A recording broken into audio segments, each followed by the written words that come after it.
Sige, start na tayo. So sa video natin ngayon, we will discuss the stress strain curve as well as axial strain and deformation. But first, we have to explore the concept behind the stress strain curve muna bago tayo mag-solve ng problems involving axial deformation. Now we have the stress strain curve. Yung stress strain curve, a material sample is placed in a universal testing machine, or this is called UTM, itong machine na to. And then a tensile force is applied at a controlled rate, and then the machine records the applied stress and strain din. Yung strain is the relative deformation. Now yung values, naka-plot yan. Yung stress is nasa y-axis, and then strain naman is nasa x-axis. So first, we have to discuss the proportional limit. Now, meron tayong specimen dyan, and then once nilagay natin siya sa UTM, parang hihilain siya. So once pulling forces are applied, naturally, the specimen will elongate. So parang ito yung mangyayari. Ayan. So initially, ito lang yung length niya. Tas nung in-applyan na siya ng tensile force, hinila siya pataas, naging ganito na. So ito yung behavior ng curve. So as strain increases, as stress increases, yung strain mag-increase din. Or essentially synonymous yan sa proportional limit. As strain increases, stress increases. Now sa proportional limit, yung behavior ng curve na yan is linear lang. So, di ba kapag linear, we can calculate the slope. Yung slope dyan sa proportional limit, yan yung tinatawag natin na modulus of elasticity. Yung slope ng region na yan. So, dito sa proportional limit, when the load is removed, the material restores its original shape without deformation. So, for example, tinanggal ko to, babalik siya sa original length niya. Magiging ganito lang. So, yung stress and strain has a linear relationship dito sa proportional limit. And then, stress is directly proportional to strain by Hooke's law. Now, beyond point A, let's say, nag-increase tayo ng loading dyan. Ito na yung mangyayari sa curve. Hindi na siya magiging linear. So, para ng naka-parabolic. So, there's no longer a linear relationship between stress and strain. And then, itong stress at point A, yan yung tinatawag na proportional limit. So, Hooke's law is only valid up to this point. Now, yung slope ng line, dito sa proportional limit, ayan, yung line na yan, di ba linear yan? Yung slope dyan is called Young's modulus, or the modulus of elasticity. The greater the value of the slope, the stiffer the material is. So, essentially, E is equal to, di ba, slope, so rise divided by run. Now sa y-axis, meron tayong stress dyan. So yung rise is stress, then yung run naman is strain. So E is equal to stress divided by strain. Now the definition of strain, this is the deformation per unit length.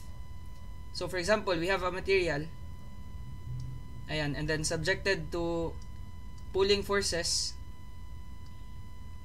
Once a material is subjected to pulling forces, diba, it will elongate. So parang ganito yung mangyayari. Ayan, let's say this is a fixed end. Then reactive force lang yan. So the body will elongate by a certain distance. And then this is what we call the deformation. So, deformation divided by L, yung L dyan is the original length. This one. So, yan yung deformation per unit length. Na yung deformation, magiging negative kapag shortening yung mangyayari, positive naman kapag elongation. So, negative yung strain kapag compression, positive naman kapag tension. Parang ganyan lang. Or this is essentially, yung deformation is the change in length, delta L divided by L, which is LF minus LI. Final length minus initial length, divided by the original length. So if the final length is lesser than the initial length, then this will be negative. Now, let's try to derive a formula for deformation. Alam natin na ito yung modulus of elasticity, and then yung strain naman is the deformation per unit length. So, we can modify this formula. We can define this as strain is equal to, multiply natin yan dyan, then yung E, divide natin dito. So, stress divided by E. Yan yung strain. Now, we know strain is equal to deformation per unit length. So, papalitan natin yan. So, we would have deformation per length is equal to stress divided by E. Now, we can multiply L doon sa kabilang side. So, deformation is equal to stress times L divided by E. But diba, stress is equal to force divided by area. So, deformation pala is equal to, palitan natin yan ng P over A, then multiplied by L over E. So, kaya meron tayong formula na PL divided by AE. We will be using this sa mga problems natin mamaya. Now, from the origin going to point B, yan yung tinatawag natin na elastic region. So, up to that point, once the loading is removed, babalik yung material sa kanyang original shape. So, ito pala yung figure ng stiff material. Diba, kapag malaki yung slope, the material is stiffer. Then, kapag flexible naman, yung slope niya is hindi siya steep. So, diba, madali lang siyang tandaan. If the material is stiff, yung slope niya is steep. Ganyan lang. And then, itong point B pala, diba, nag-iba na yung behavior ng curve dyan, hindi na siya linear. Itong point B, yan yung tinatawag na yield point. So, itong yield point, this corresponds to the yield stress. So, ito yan. If you will draw a line from point B going to the stress axis, ito yung tinatawag na yield stress, sigma y. Or minsan, tinatawag din yan na Fy. Depende lang sa notation. Mag-iiba kasi siya sa iba't ibang subjects. Now, itong region na to, this is the perfect plastic yielding region. So, meron ng plastic deformation. Meaning, if the loading is removed, the material will not return to its original shape. Now, merong dip dyan. I will explain later kung ano yung tawag dyan. After the yield point kasi, merong dip. And then, after this dip, meron ng strain hardening which will cause a sudden rise in the curve. So, after point C, ito na yung mangyayari. So, itong region na to, this is called strain hardening. And then, makikita nyo naman, malaki yung effect dyan. Nag-dip siya transiently. And then, dito naman, there is a sudden rise. So, itong ano dyan, yung stress dyan, yan yung tinatawag na ultimate stress. So, this is the ultimate tensile strength. I will also discuss later kung ano yung meaning dyan. Essentially, yung ultimate tensile strength, it represents the maximum stress the material can withstand before necking begins. So, yung necking, di ba, ito yung material natin. Itong specimen. Now, once we subject that to tensile forces, soon, parang ito yung mangyayari. There is a reduction in the cross-section. Ayan. Hanggang mapuputol na siya. So, ito yung tinatawag natin na necking. So, beyond this point, the material starts localized deformation which is called necking. So, ito na yung mangyayari dyan. Ayan. So, once necking occurs, we have the rupture strength or the fracture point. So, lagyan ko na lang ng note dyan. Rupture strength. Or this is also called the fracture point. So, itong rupture strength, this signifies the final drop in stress after necking occurs. So, the material fractures completely. And this also marks the failure of the specimen. So, kaya merong sudden dip dyan. But diba, essentially, kapag mangyayari na yung necking, yung sa engineering stress strain and curve, ito kasi yan. The engineering stress strain and curve does not account for instantaneous stress Kasi yung kinoconsider lang niya na area is the original area. But once necking occurs, there is also a reduction in the cross-section. Then, di ba, stress equals force divided by area. So, when necking happens, ayan, liliit na yung cross-section dyan until fracture. So, yung area, liliit din. So, di ba, dapat lalaki yung stress. But since hindi ko kinonsider yung instantaneous change in the area, kaya ito yung engineering stress strain and curve. Merong sudden dip dyan. Pero the true stress and strain curve, it will indefinitely extend. Ayan, kasi kinoconsider niya yung instantaneous change in the area. But again, as engineers, ito lang yung interest natin. And then usually yung yield point lang. Yan yung kinoconsider natin because we want the material to be within the elastic region. So meron lang tayong few terms na kailangan yung malaman, and then kinumpile ko yung mga lumabas sa board exam, CE board exam. So the yield strength of a material defines the stress at which it begins to deform plastically. So ito yung yield point na yan. Itong B. So this corresponds to the yield stress. Ayan. And then the ultimate tensile strength defines the maximum stress the material can withstand before necking begins.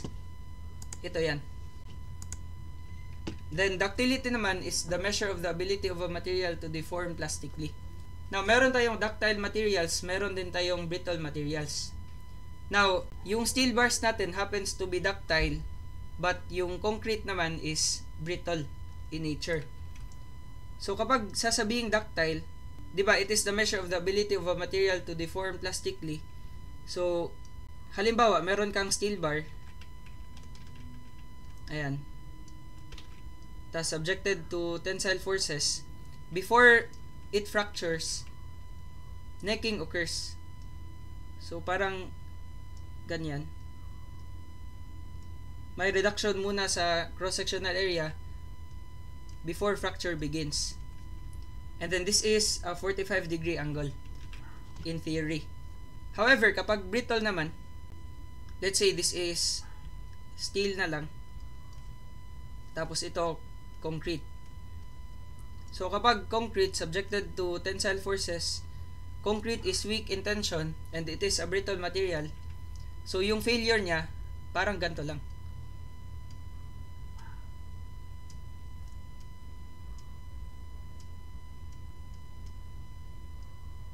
Ayan. So once isa-subject mo siya to tensile forces, parang wala nang necking. Virtually, walang necking na mangyayari. Automatic na siyang magfa-fracture. And then yung fracture is parang straight line lang. But meron siyang imperfections dyan, essentially, sa real life. Now, toughness naman is the measure of the ability of a material to absorb energy up until fracture. So, di ba, up until fracture, ito yung fracture point. So yung toughness pala, if it measures the ability of the material to absorb energy up until fracture, then it would be the area under the whole curve. Ayan.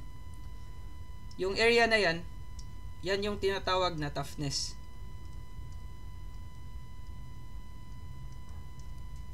Para mas maintindihan nyo using the diagram. Now, resilience naman is a measure of the ability of a material to absorb energy while deforming elastically. So, kapag sasabing resilience, ito, toughness man yan, yung buong area. So, kapag resilience, only up to the yield point. So, let's make this blue line. Tas itong area na to, gawin lang natin horizontal. Ayan. Yung area na yan yung tinatawag na resilience. So again, it is the measure of the ability of a material to absorb energy while deforming elastically. Now, diba, na-define natin na yung elastic region is up to the yield point. Itong point B. Now, yung elastic region, again, ito yung naka-yellow na region na yan. And then the plastic region is after this region. plastic na yon since meron ng plastic deformation. And then, yung strain hardening, as strain increases, the material strengthens due to dislocation movement. So, ito yung portion na yan. Strain hardening. And then, yung Luder's bands naman, yung formation niya, yun yung after the yield point. So, kaya after the yield point, meron siyang sudden dip due to Luder's bands formation. Then, sa rupture strength naman, it is the final drop in stress after necking where the material fractures completely. So, ito yung mga importanteng terms.